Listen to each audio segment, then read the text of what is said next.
Hi, I hope that there's enough light in here. And anyway, this is to help you go to sleep. So I hope this helps. and so I have had trouble sleeping my whole life. And so I wanted to create videos that would help other people um, go to sleep. So lay back, relax, and enjoy the ride. Let's begin with, and I hope this doesn't bother you. I'm actually listening to music while I read to you from my novel, from my book, because it's more enjoyable for me. I hope it doesn't bother you. Um, let's start with a little bit of breath work. So, in case you are having trouble uh, falling asleep, the breathing will really help you.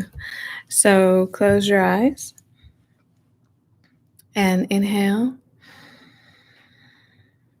for a count of 7, and then ground yourself to the ground and exhale.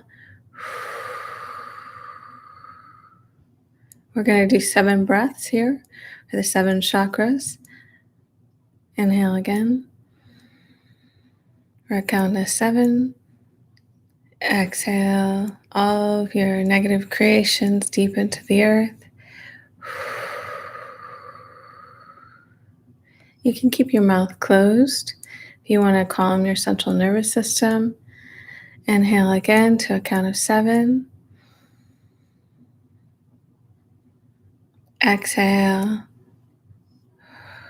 releasing all of your negative creations. And inhale again. Count of 7, corresponding to your 7 chakras and 7 energetic bodies. Maybe fortifying your energetic bodies. Exhale.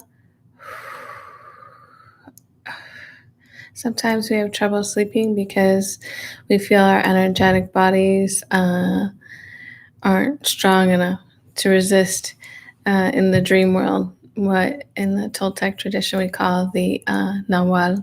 Inhale again to a count of 7.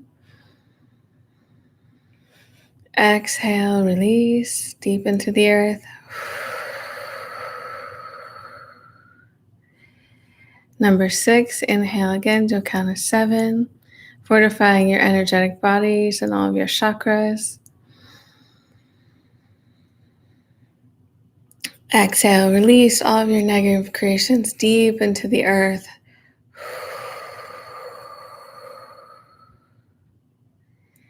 Last one. Inhale, bringing transformative light to your chakras and to your energetic bodies. Inhaling. Exhale all of your negative creations deep into the earth.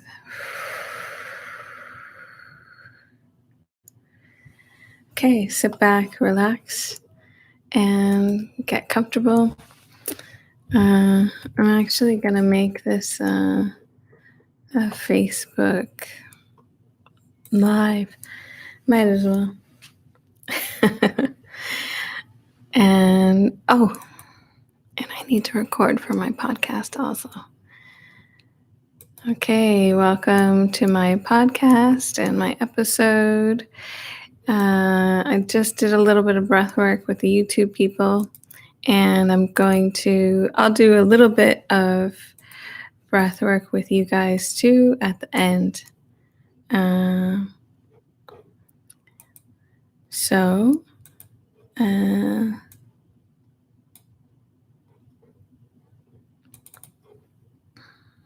Let's see.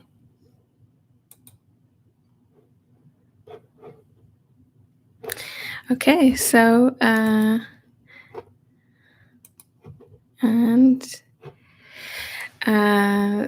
reading from my book, The Jewel of Singularity. This is episode 4 of my podcast, and we are on chapter 2. We are in the life of Ursula Marquez.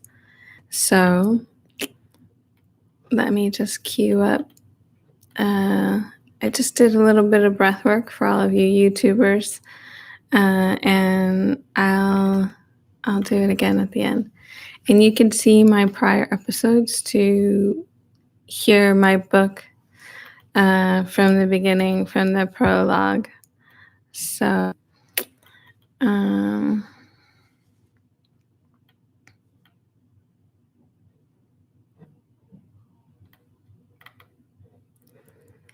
sorry, it's I had it queued and then it went away.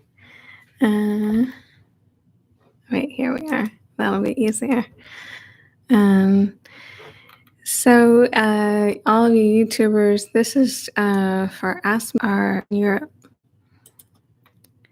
And I always wanted my book to be for young people, and I feel like insomnia is something me and many other people share, but it seems like especially young people also have this issue. Okay, so water scares me. This is chapter 2. Ursula and what's the name of this chapter? Ursula and the water. Water scares me. Scared isn't really the word. Scared is how you feel at night in a dark parking lot alone. What I feel around any amount of water, deeper than the length of my body, is gruesome, stupefying terror. I had to turn down my music a little. I'm listening to music while I read you this because it's just funner for me. The water submerges you inside of itself. You can't breathe. You're in a world unto itself, where a great hungry leviathan propels its gigantic muscular body up vertically from the depths to eat you whole. Even the deep end of a pool can drive a knot through my stomach, and the deep, endless sea seems ready, almost wanting to pull me in and take me as her own. Regardless of my terror, I have to find the emerald speech stone. In my daydreams, Pietro Dumas cradles me in the sea. Only that's his dream state part-time job. He works as a sea cuddler, massaging yesterday's boobs in hopes the old wives' tale will come true. And my boobs will get bigger when felt up regularly. I used to think this when I was a teenager, and I really wanted boobs. I was really skinny. I had no boobs. He could be, get ready, this whole part is silly. He could be a booby technician specializing in full-figured sunrise mounts. He's a hustler, working all the flat-chested sirens in town, giving titty rubs for free drinks on the weekend. I like that my podcast is you having to listen to me laugh at my own jokes. Okay. I want to know for sure, if I approach the waves, if they will rise and fall with anticipation. I feel my own love swarming, a fuming, feverish, tingling emotion beaming through my eyes. I look at the sea. He's out there. He's not alone. Death hides here. I slow my approach and wait to see if the sea will come to me. The briny air enters my pores. I'm known at the sea. Everything that hurts me and loves me is here. I take another step, slowly pushing my weight forward. And there it is, the first rising tube of water. The sea is swelling. The waves are rising just a little higher than before.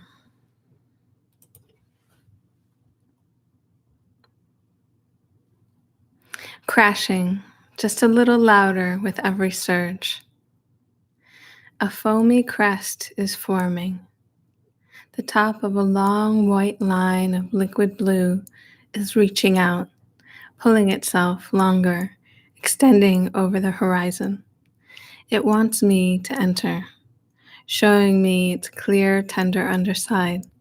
The dark water gains and swells, high enough to create what I'm looking for: communication. The first crash meets my ears, and I know I am welcome. I wait to see the rise and fall again. I hear the second crash and feel the cold air hitting my teeth through my smile. Joy rises into me with every new bounding, voluminous crest. No matter how many times I think it's my mind playing tricks, I can't deny this force. The sea has some relationship to me, this terrifying life force of nature. This other world wants me, loves me, misses me, waits for me to come, and holds me close when I enter. The last place my mother was alive is here, on the south side of the inlet. I swim fast beyond the crystal shore to where the water is deep and cold. I dive down, hold my breath, and swim hard. I'm weightless. I float easily. So I work and swim down just beyond the soft golden sandbank by the rocky reef. I run out of air in roughly 4 minutes. I've never held my breath for 4 minutes, by the way, but I used to get close, about a minute and a half. I'm terrified of all the infinite blue darkness. I can see in almost every direction. There is a substantial part of my being that wants to get the fuck out of the water. I push my muscles through their soreness. This part of my search I kind of like. The pain gets me out of my head. The water in Coastal Peaks is clean. You can see clear to the bottom if you train your eyes to get used to the salt water. I look up and see 20 feet of clear blue curtain above me. Seeing down here takes the fear away. My dives clean my grief. Getting into the water, it changes your head. It's a positive ion game changer, forcing you to smile from the back of your throat. Strange that I can be terrified of something I love so much.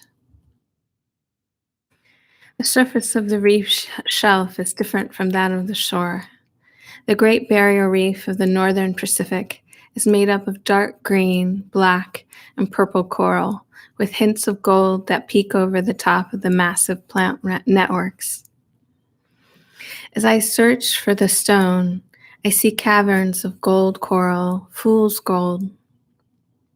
I swim through bright leafy green algae, between long rows of dark green and red kelp, over living purple porous indigo rocks. The shimmery fool's gold draws me and dazzles my eyes.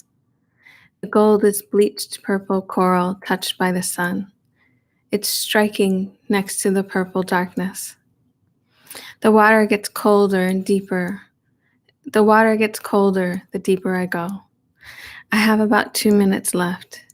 The stone is large, about the size of the palm of my hand. I'm hoping it will twinkle in the sun. I swim close so I don't confuse the gold coral with the stone. Small fish parade through the large coral formations. Some mingle around my arms and legs. They give me quivers of slimy, yummy pleasure. A pulse comes to me from the water. A warm current just passing through on its way to shore, hopefully. I look around for a great white or a tsunami.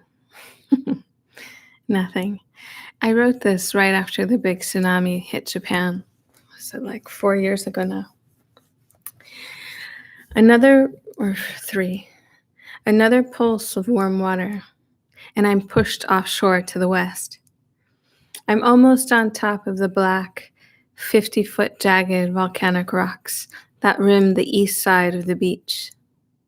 Something is strange. Usually the currents don't push me so far, and certainly not at this depth. I'm at least 30 feet down from what I can tell from the water as it gets much colder from the water surface, as it gets much colder and denser on my visor and body. That's true, by the way. When you're free diving, you could tell how deep you are by how cold and dense it gets. There's a vast silence underneath the sea, and these warm pulses seem to have a sound to them. Maybe my mer boyfriend is trying to help me find the stone. Maybe the sea goddess Yemaya is having pity on me for killing my mom. What is that just down a few more feet? It's so dark down here by the volcanic rocks. I can barely see the golden coral, but there's definitely something shiny down there. I can see it. 1 minute left on the hardly sexy, oversized green glowing dive watch. Another warm pulse of water, and I'll be dead on the jagged volcanic rock. And I go to the surface now. And if I go to the surface now, I will be smashed on the rock by the current. I have to swim away from the rock before I come up for air. 30 seconds left. Maybe if I swim down a few more feet, then come back east, away from the rocks, I can make it. What is that? It sounds like a howl or a terrible scream.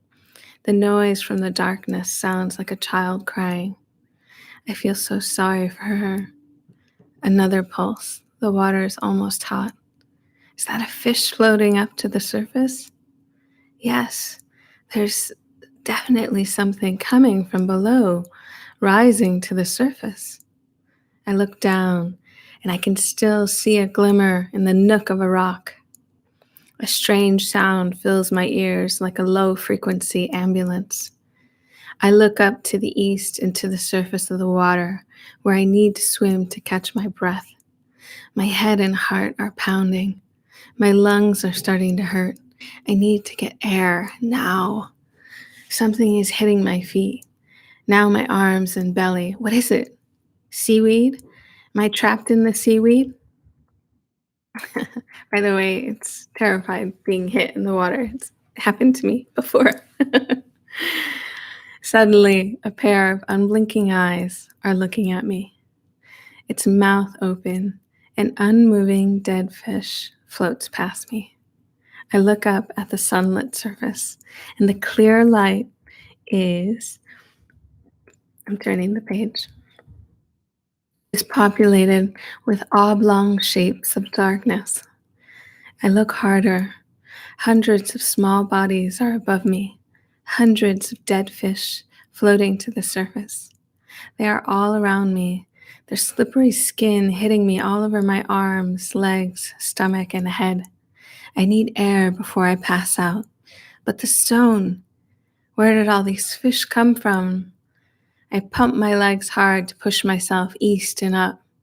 There are so many dead fish. They are clouding my view of the surface. I pump my legs hard to air. My eyes feel like they're going to explode because my throat wants to open and suck in oxygen. I pull my arms in front of me to push the fish out of my way. Almost there. Another pulse of warm water and screaming. There's a horrible high-pitched screaming. I push through the thin layer between water and air.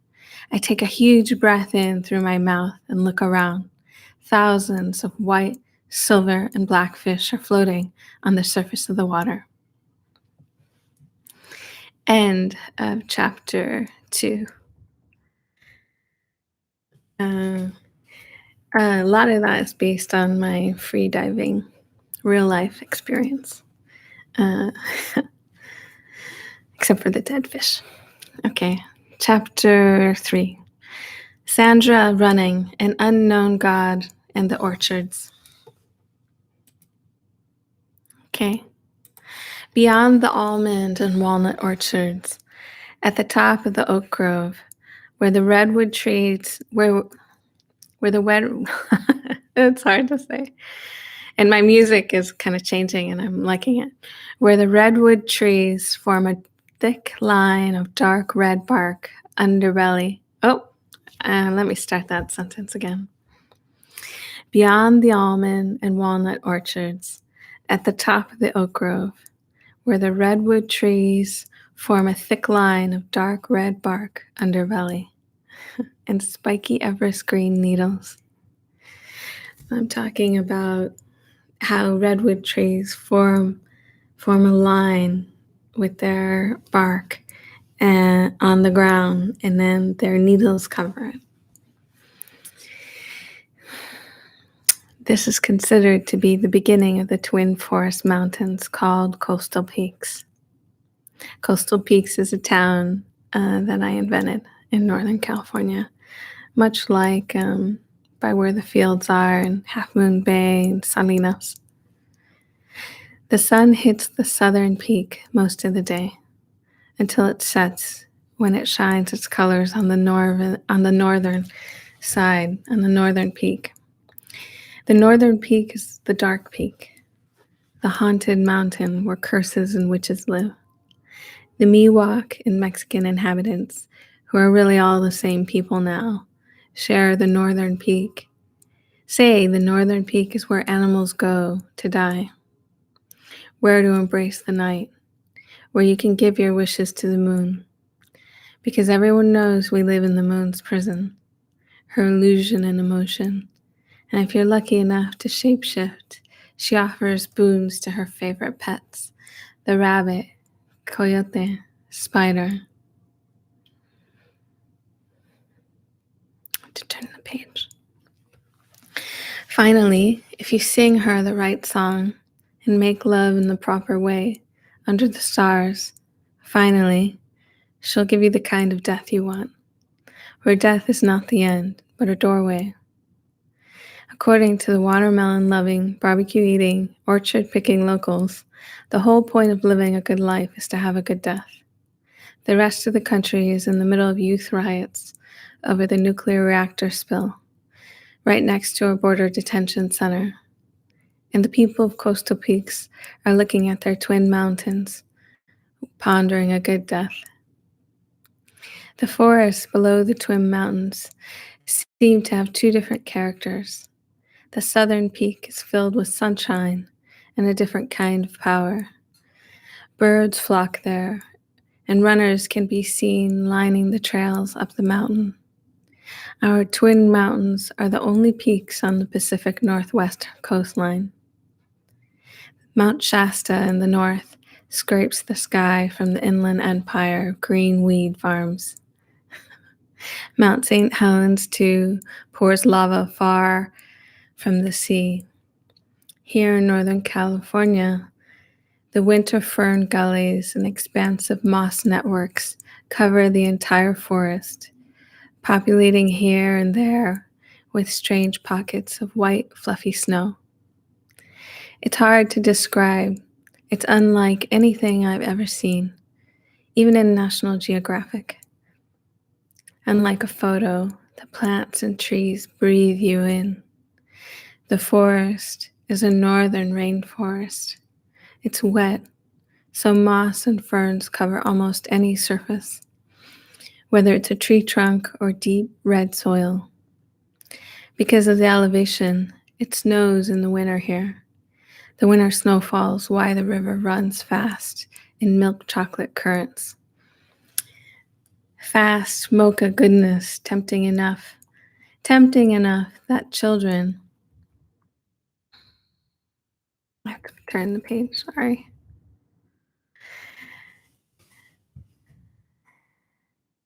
Tempting enough that children fall in every year. Like that little boy in Charlie and the Chocolate Factory. The real eye stopper is the white, delicate snow, cropped around ferns and moss-covered tree branches. Just think about that snow here with me, you guys. I have to skip that album.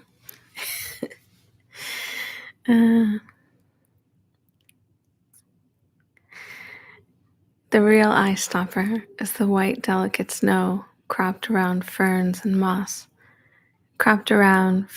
moss-covered tree branches. It's not too cold, and it rains too much for the snow to get too high or too dense around the foliage. The long prehistoric fern appendages reach out over the snow like shy green snow spiders. The white snow makes their long green limbs and finely cut tubular leaves pop. The ferns are beautiful, but put a blanket of white snow underneath and cover all the trunks with soft moss, and it's like being in a fairy tale. I'm walking along the redwood tree line, looking up at the hundreds of skinny branches spiraling in infinite black lines out from every trunk, and I see someone familiar. A petite, well dressed, best home girl in the world is walking towards me. I'm surprised to see La Sandra out of her fashion empire sweatshop. Seeing her seems as normal as the magical ferns around me. Sandra takes my hand and says, "Come on." We begin to run. Sandra and I run fast. We fly down the hill. Below us, groves of trees form zigzags and straight lines as far as you can see. The fruit trees are as long as 10 miles deep, as wide as 5, and you'd be lucky to find your way out in less than 2 hours on foot. A profusion of small paths lead to 2 thicker paths through the trees. One leads to town, and the other to the foot of the double snow-blanched Gemini peaks. We run through rows and rows of trees, running fast and dashing between their tall shadows, shaking off excess baggage with every new tree we pass.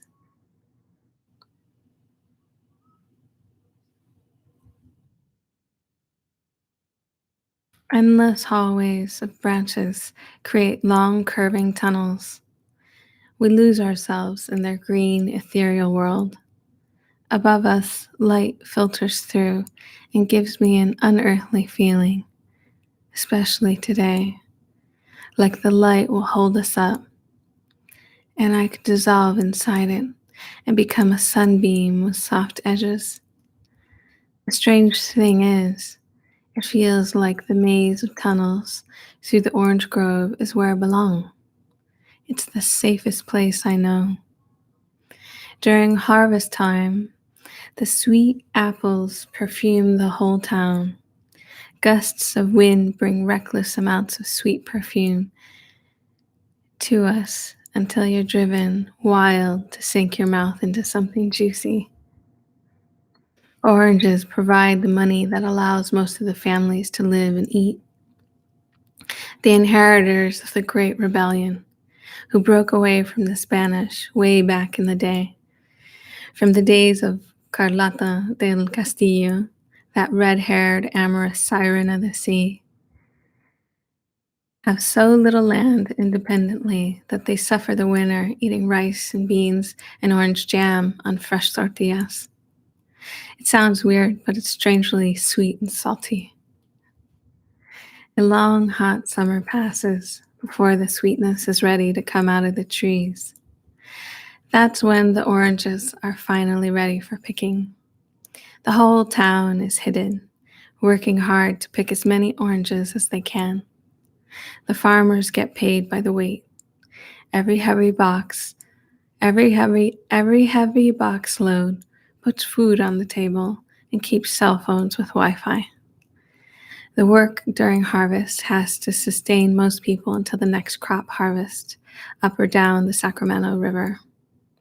The families migrate with the crops to keep steady work and money coming in. Field work is hard work, sweaty, hot. It hurt my back, and I'm a teenager.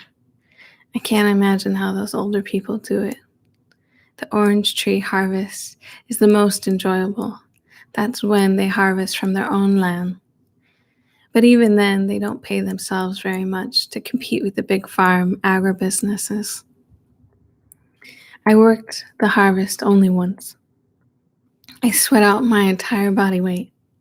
I decided I'd rather be a gopher than a farmer, so I got a job in town as a waitress. That's true. Now people say to me, go for this, go for that. I get people drinks and food waiting tables, but mostly I just talk to them, assuring them I won't spit in their food. That's most of my tips right there. Security is a special thing. They tip me and trust me to not put razor blades in their salad. People have a lot of fear, so they get a little bossy. Once you take control of what your customers can and can't have, or what they can and cannot do, you don't feel like they're bossing you around. You feel like they are your children. Being a farmer is a more sincere professional. It has more value. Everybody needs you. You feel it too. The pleasure in growing food is watching the plants grow into food. You keep your hands in the earth while you dig out weeds, and the abstract yet more real than real reward of sweet fruit in your mouth is enough to make you sing. Many people in the fields sing while they're working.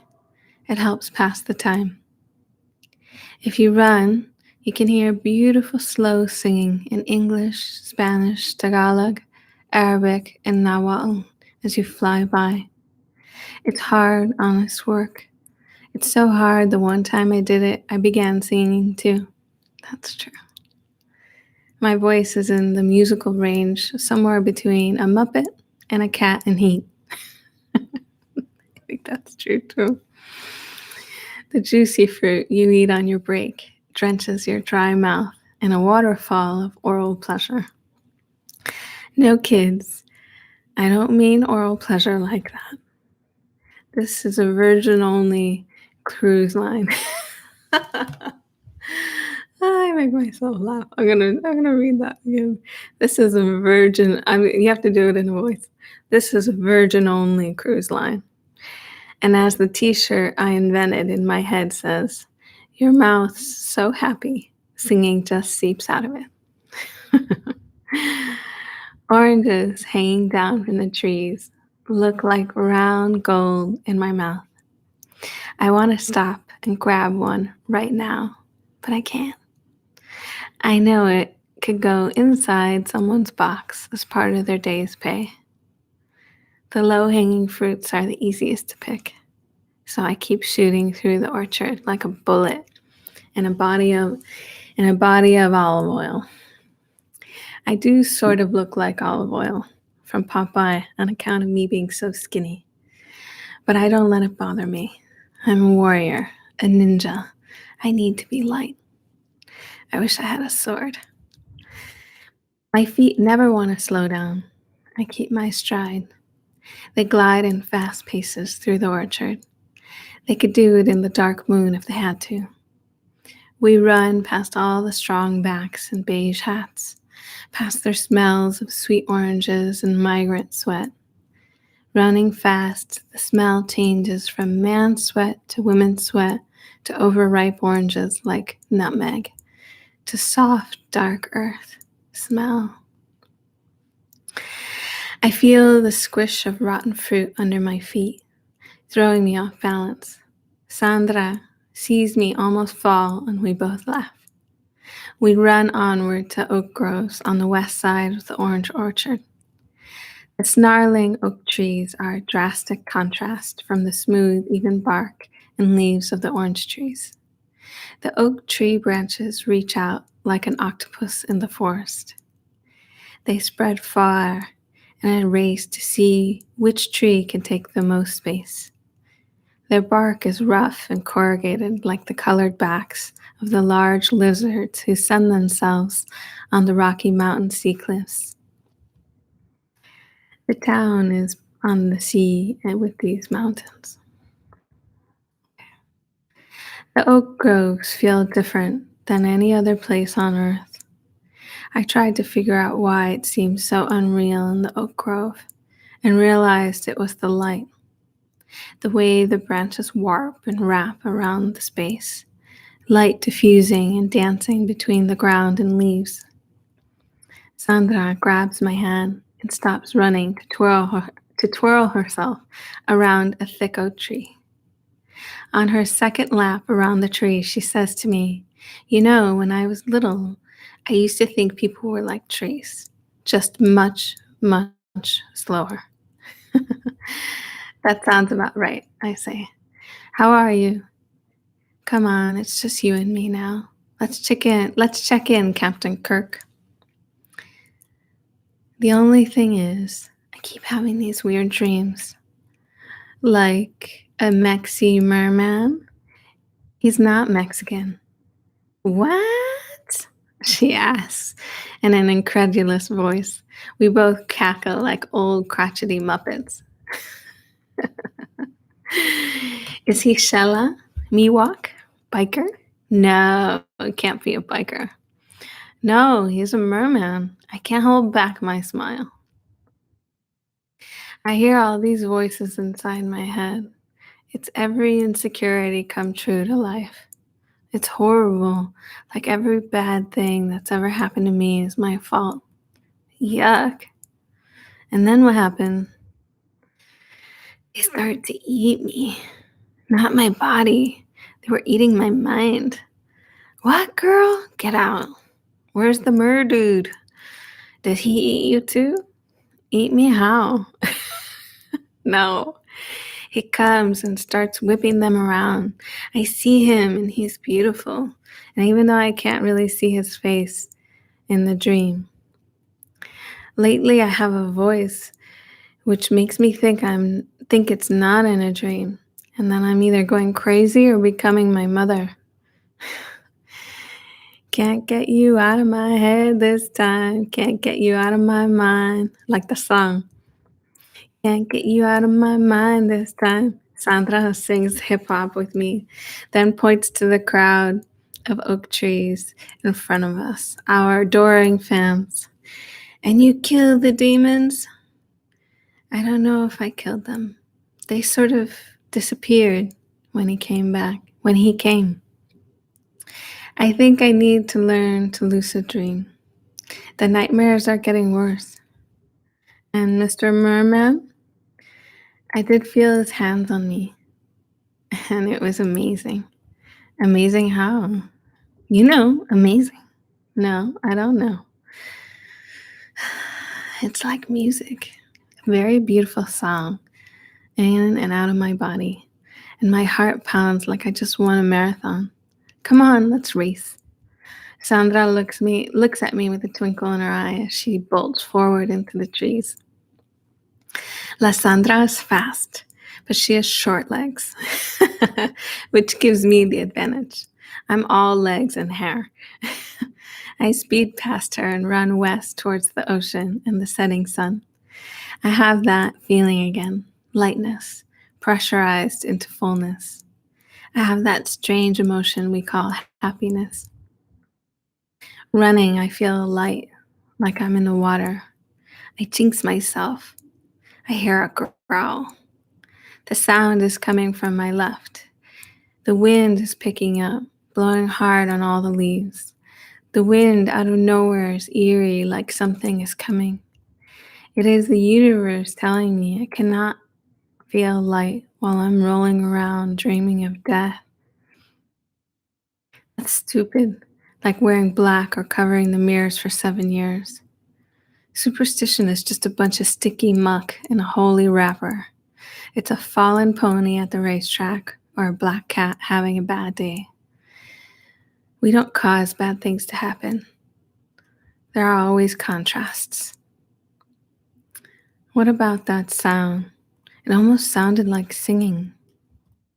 I look over my shoulder and I swear I see a huge black cat, and I mean huge, panther size.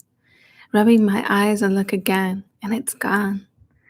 I must be hungry. I'm seeing things. Look, there he is, and he's got Amy. Did you see that big black cat too? I turn to look where Sandra is pointing, and a big man with gorgeous shiny shoulders has Sandra's 500-pound pig locked in his grasp. Amy, Sandra's pig, seems to like it. She looks like she's smiling, even more than her usual pig satisfied, happy go lucky self. Have you ever looked at a pig? They look like that, a lot of them, when they're happy and free and not in a cage.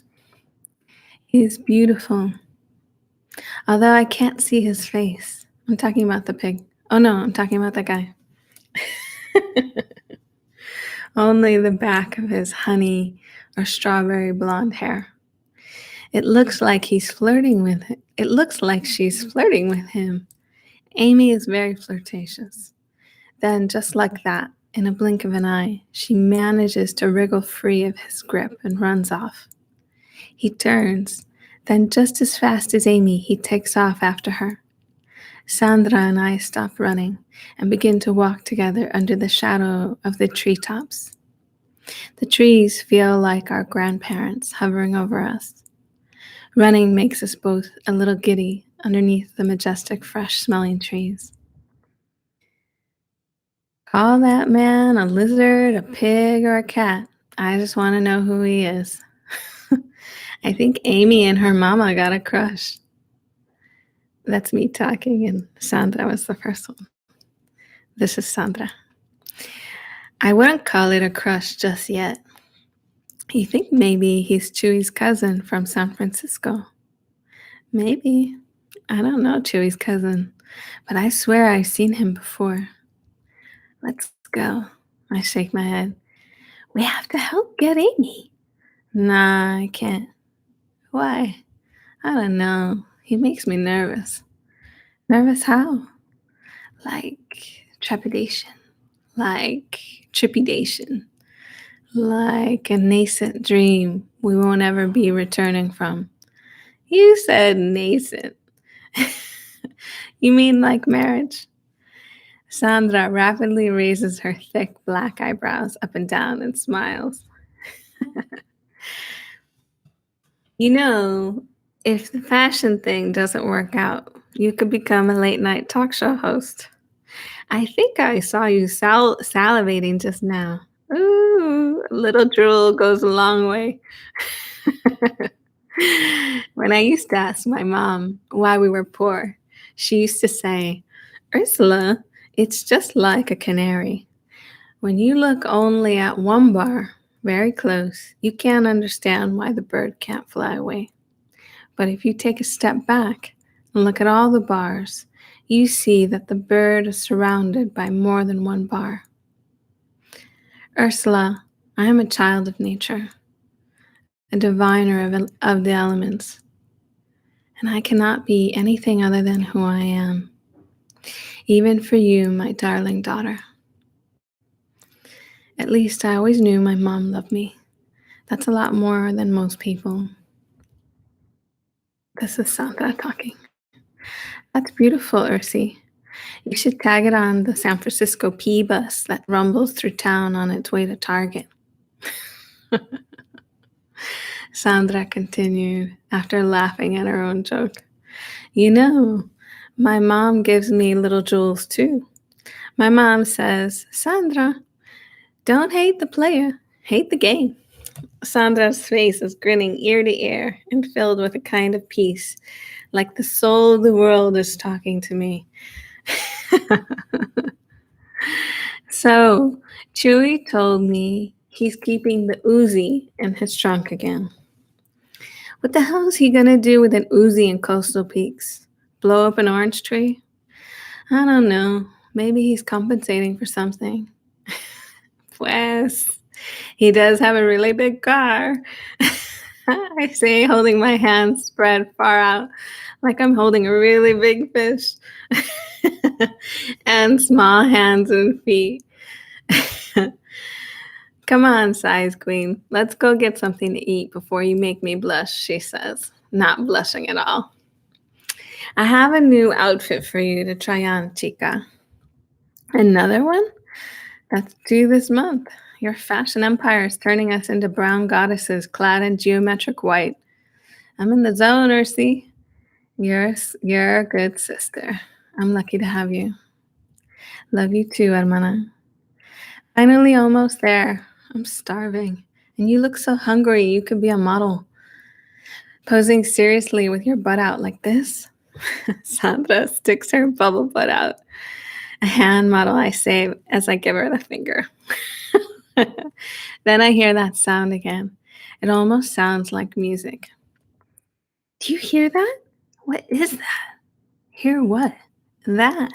That weird, soft, eerie music. She stops and listens in earnest, but she shakes her head no. What is it? I don't hear it. It sounds like those old country folk songs from the South. You mean like a spiritual? Yeah, but more creepy. I don't know. I just feel tired. Let's sit down for a minute and catch our breath. Yeah, I feel tired too. Maybe it's from all that running. Oh, it feels so good to lay in the grass. The ground is so soft. The music is relaxing. It makes me want to close my eyes for a second, just for a second. This is such a strange feeling. What music? I start to walk through the grass. It's softer than usual. I look down just to see the soft grass, so sweet and warm. I walk along the little stream of soft grass that cuts through the groves. Someone else is here. Who is it? It's not Sandra. A rustling of leaves moves closer to me. The birds stop chirping. The sun goes back behind the clouds. It's muggy light. It's muggy light filtering in through the trees. My mood is changing. In a split second, I feel my insides turn over. An icy cold comes over me, and my hands are sweating. My hands are sweating, and I'm dreaming. Can't be right. Maybe I'm not dreaming this time. I hear a low guttural growl. It's almost a purr coming from the dark shadows behind a thicket of trees. I hear the soft, weighty snap of branches breaking underfoot. The depth and hesitation of the footstep gives me the distinct impression that there is violence waiting behind the sound. End of chapter 3. Chapter 4. Ursula and Pietro lucid dreaming. Add dreaming exercises, my note to myself. Underneath the clear blue water, looking up at the bright surface, I'm suspended, free of gravity bearing down on me. I suspect to see hundreds of dead fish floating up to the surface around me. I don't. Suspicious, I don't need to breathe. Where am I? The light is neither bright nor dark. It's layered and textured like dusk. I see only small dust-like particles in the water. Sand, I suppose, reflecting sunlight off its tiny, tiny sand people skin. I see a great black and white orca. I am instantly terrified. She's as big as a garbage truck, a real-life monster. She's much, much bigger than me. She opens her mouth wide, cocking her head sideways as if she's thinking about which angle she should eat me.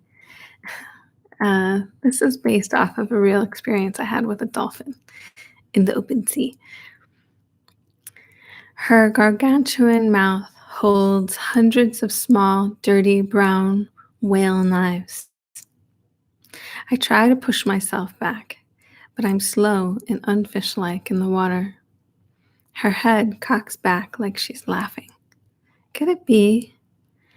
She looks as if she's smiling. I wave so hard I feel my bicep jiggling back and forth. How do I know the orca is a she? Because I know her. Also, I'm breathing underwater. I'm lucid dreaming again. This isn't reality. Somebody should tell you something sometime. This shit is shocking. When you know you're dreaming, there should be some kind of guideline. Actually, my mom had a Toltec book about it. I'm inside the immense bounding blue skirts. I'm inside the immense bounding blue-green skirts of Yemaya, swimming and twirling, getting lost in the deep meridian. I feel two large hands caressing my skin. They seem to touch me everywhere at once, stroking my neck, lightly touching my stomach. He's here. I'm completely encapsulated in the contact. I feel water on every part of my skin. I'm coming back to love in waves. The hands cradle me in a comfort as deep and as wide as the earth's oceans. This man who comes to me in my sleep is the owner of those hands. I can never remember his face when I wake up, as if I see him through someone else's eyes. All I know is the feeling he gives me. He's like the sea itself. He's large, undefinable, at once both engrossing and dangerous. Only I could fall in love with the force of nature. And only in dreams do I feel this way, solid enough to love. In my waking life, I'm busy thinking all about all the ways it will all go wrong, or reasons why someone won't love me. How different, what relief to feel open, wanting to share, almost willing to count on someone else.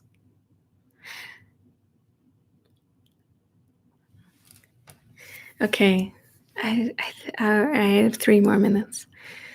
The sadistic truth is, this is the sea. There is no person connected to those gentle hands. I want to love and touch the owner of those hands when I'm awake. I want to touch him as far as the sea touches the sky. When he touches me in the water, I'm finally found, complete. Whole lifetimes come back to me. I am home. I've never felt so big, as wide as the sea itself. All I can think, all I can feel is an unhinged desire ricocheting through my body. When will I see him again? End of chapter 3. Beginning of chapter 4. We'll read chapter 4 next time. Thank you so much for listening and joining me for my podcast. And I'll do breathwork in the beginning of every podcast. So thanks again. If you want to know more about me, you can go to my website at sheilahernandez.com. In the meantime, I hope you're sleeping. Okay, get some rest. Sending much love to you all. Bye. Good night.